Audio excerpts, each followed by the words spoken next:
আসসালামু আলাইকুম সবাইকে। আশা করি সবাই সুস্থ এবং নিরাপদে রয়েছেন। একজন মাকে যদি জিজ্ঞেস করেন আপনার জীবনের সবচেয়ে কঠিন এবং কষ্টের সময় কোনটি, নিঃসন্দেহে উত্তর হচ্ছে পুরো প্রেগন্যান্সি পিরিয়ড। আবার যদি বলেন যে আপনার জীবনের সবচেয়ে সুখের সময় কোনটি, নিঃসন্দেহে সেটির উত্তর হবে যখন আমার কোল জুড়ে আমার সন্তান আসলো এই পৃথিবীতে। এই যে একটা কঠিন সময়, পুরো প্রেগন্যান্সি পিরিয়ড, এই সময় মায়ের জন্য আলাদা করে টেক কেয়ারের প্রয়োজন হয় এবং তার খাবার নিয়ে আলাদা করে ভাবতে হয়। আমার আজকের ভিডিওতে বলার চেষ্টা করছি এই সময় একজন মা কোন কোন খাবারের দিকে নজর দিবেন। পুরো প্রেগনেন্সি পিরিয়ডটাকে আমরা তিনটা ভাগে ভাগ করি এবং প্রথম 3 মাস, দ্বিতীয় 3 মাস এবং তৃতীয় যেই প্রেগনেন্সির আগ পর্যন্ত যে সময়টা, এটাকে আমরা ভাগ করি এবং ক্লিনিক্যালি এটাকে ফার্স্ট ট্রাইমেস্টার, সেকেন্ড ট্রাইমেস্টার বা থার্ড ট্রাইমেস্টার বলা হয়। তার মধ্যে যে প্রথম ট্রাইমেস্টার, প্রথম যে 3 মাস, এই সময়টা একজন মা আলাদা করে তার খুব একটা খাবারের দিকে নজর দিতে হয় না। যে জায়গাটাতে তাকে নজর দিতে হয় সেটি হচ্ছে এই সময় খাওয়াটা খুব চ্যালেঞ্জিং, প্রচণ্ড অ্যাসিডিটির প্রবলেম হয় অনেকের, প্রচণ্ড ভমিটিং হয় এবং খেলেই বমি চলে আসে। এইরকম একটা জটিল সময় হচ্ছে ফার্স্ট ট্রাইমেস্টার। এই সময়টাতে কি খাবেন তার চেয়ে জটিল যে বিষয়টা সেটা হচ্ছে আসলে তিনি খেয়ে রাখতে পারছেন কিনা। এই জন্য তাকে কোন খাবারগুলো তার জন্য অ্যাসিডিটি বেশি বাড়িয়ে দিচ্ছে, কোন খাবারগুলো তার জন্য যন্ত্রণাদায়ক হচ্ছে এবং খাবারটা আসলে কতক্ষণ পরপর খেলে তার জন্য প্রবলেম হচ্ছে না, এই বিষয়গুলো নজরে রেখে যদি স্বাভাবিক যে খাবারটা, অর্থাৎ প্রেগনেন্সির আগেও এই সময় তিনি যে খাবারগুলো খাচ্ছিলেন মোটামুটি ওর কাছাকাছি সামান্য একটু ক্যালোরি যদি বাড়িয়ে দেওয়া যায় তাহলে হয়তো তার জন্য এই সময়টা খুব ভালো হয়। এবং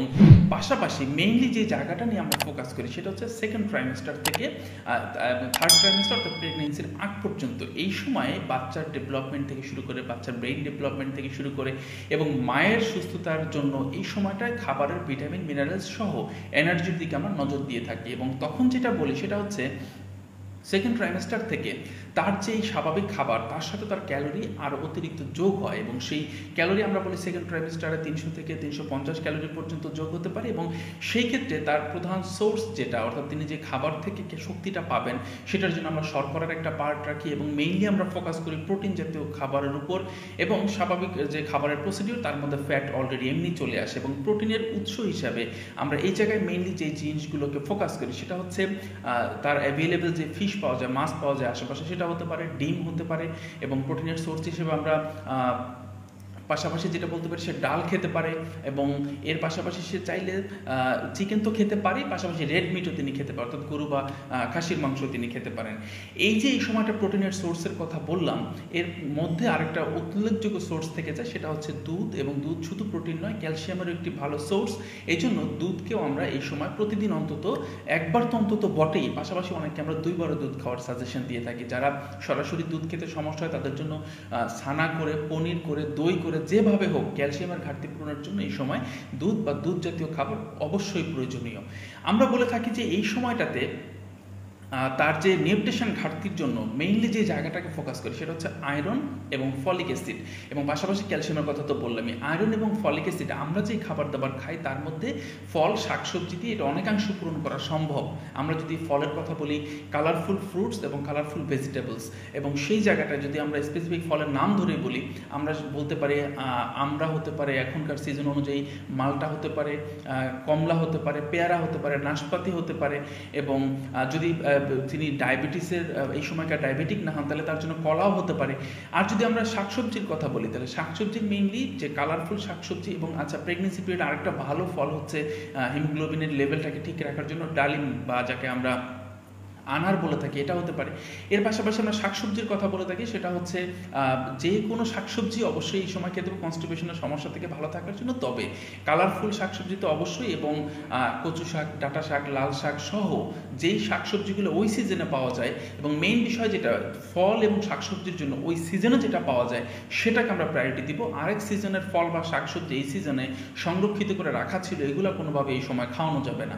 আমরা যদি এই সময়ে আরও খাবারের দিকে নজর দিই তাহলে যেটা থাকে এই সময়ের মধ্যে শর্করার যে উৎস থাকে সেটার মধ্যে তিনি ভাতটাকে আমরা প্রায়োরিটি দিই, রুটিটাকে প্রায়োরিটি দিই। যদি পছন্দ হয় তাহলে তাকে আমরা যেটা বলে থাকি সেটা হচ্ছে তিনি ওটসও খেতে পারেন এবং পর্যাপ্ত শাকসবজি খেলে কনস্টিপেশন থেকে ভালো থাকবেন, পাশাপাশি নিউট্রিশনের যে ঘাটতিগুলোর কথা বললাম সেগুলো থেকেও তিনি ভালো থাকবেন। আমরা এই সময় ভমিটিং টেন্ডেন্সি কমানোর জন্য অনেককে বলে থাকি যে আপনি যে খাবারটা খাচ্ছেন সেটা মাঝে মাঝে শুকনো জাতীয় খাবার যদি একটু বেশি খান। অনেকের যদি এমনও হয় তিনি ডায়াবেটিক না, আবার পর্যাপ্ত এনার্জি পাচ্ছেন না, সেই জন্য অনেক সময় আমরা তাকে 1-2 বেলা খেজুরও সাজেস্ট করি যাতে করে ইনস্ট্যান্ট তিনি এনার্জি পান, দুর্বল না হয়ে যান। বাচ্চার ব্রেন ডেভেলপমেন্টের জন্য এবং মায়ের এই সময়কার যে ভিটামিন মিনারেলসের কথা বললাম, এই জায়গায় আরও একটা গুরুত্বপূর্ণ হচ্ছে ওমেগা-3 ওমেগা-6 ফ্যাটি অ্যাসিডের কথা বলি এবং সেটার সোর্স হিসেবে আমরা সামুদ্রিক মাছের কথা বলে থাকি। কিন্তু যেটা হয় সেটা হচ্ছে আমরা যে খাবার দাবার খাচ্ছি তার মধ্যে সামুদ্রিক মাছটা মোটামুটিভাবে অ্যাভেলেবেল না। এই জন্য এই যে ফ্যাটি অ্যাসিডের কথা বললাম এবং পাশাপাশি আমরা যে বাকি ভিটামিন মিনারেলসের কথা বললাম, এটার ক্ষেত্রে তাকে সবসময় বলি যে যেই নিউট্রিশন আপনার ঘাটতি হবে বলে মনে হয়, আপনি ডেফিনেটলি একজন তো গাইনোকোলজিস্টের আন্ডারে সবসময় থাকবেন এবং খাবার নিয়ে সবসময় একজন ডায়েটিশিয়ানের পরামর্শ নেওয়ার চেষ্টা করবেন। আপনার যদি কোনো নিউট্রিশন এমন হয় যে বাই ফুড আপনি সেটাকে নিতে পারছেন না, তাহলে অবশ্যই সেই বিশেষজ্ঞ আপনাকে সেটার সাপ্লিমেন্ট হিসেবে অবশ্যই সেটার জন্য ট্যাবলেট, ক্যাপসুল বা সাপ্লিমেন্ট হিসেবে যা দেওয়া সেটা আপনাকে দিবে। আরেকটা ভালো খাবার হতে পারে এই সময় বাদাম। যে কোনো সময় বাদাম খেলে অন্তত আপনি এই সময়কার যে ফ্যাটি অ্যাসিডের কথা যেটা বললাম এবং পাশাপাশি আপনি যে কোনো সময় বাদাম খেলে দেখবেন যে হঠাৎ করে একটু ভমিটিং টেন্ডেন্সির মধ্যে বাদাম খেলে আপনি ভালো লাগছে। এবং নিউট্রিশন ডিমান্ডের কথা তো অবশ্যই রয়েছে। পর্যাপ্ত পানি অনেক সময় খাওয়া যায় না অনেকের, কারণ হচ্ছে পর্যাপ্ত পানি খেলে অনেকের বমি চলে আসে, এই কারণে পর্যাপ্ত পানি অনেকে খেতে পারে না। তবে মনে রাখবেন এত কম পানি আবার যাতে না খান যাতে করে আপনার কনস্টিপেশন হয়ে যায়, তবে পানি খাওয়ার টেন্ডেন্সিটা রাখবেন। এই হচ্ছে মোটামুটি এই যে ফার্স্ট, সেকেন্ড এবং থার্ড ট্রাইমেস্টারের মোটামুটি খাবারের প্যাটার্ন। এবং এটা যদি আপনি ডায়াবেটিক হন তাহলে এটা চেঞ্জ হতে পারে, আপনার ডায়াবেটিসের যে লেভেল সেটার উপর ডিপেন্ড করে এটা চেঞ্জ হতে পারে, কতটুকু শর্করা কমবে, কতটুকু প্রোটিন বাড়বে, এটা আপনার ডায়াবেটিকের উপর ডিপেন্ড করে হবে। সো খাবারের যে বিষয়টা, এটা যদি পুরো প্রেগনেন্সির এই পুরো পিরিয়ডটাই আপনি মেনটেন করতে পারেন এবং আপনার যতটুকু ওয়েট বাড়ার কথা যদি সেটা খুব বেশি অতিরিক্ত বাড়িয়ে ফেলতে না চান, তাহলে ডেফিনেটলি আপনাকে এই সময়ের মধ্যে খাবারের পুরো বিষয়টা মাথায় রাখতে হবে এবং জেনে বুঝে এবং নিউট্রিশন ডিমান্ড চিন্তা করে আপনাকে এই সময় খাবার খেতে হবে।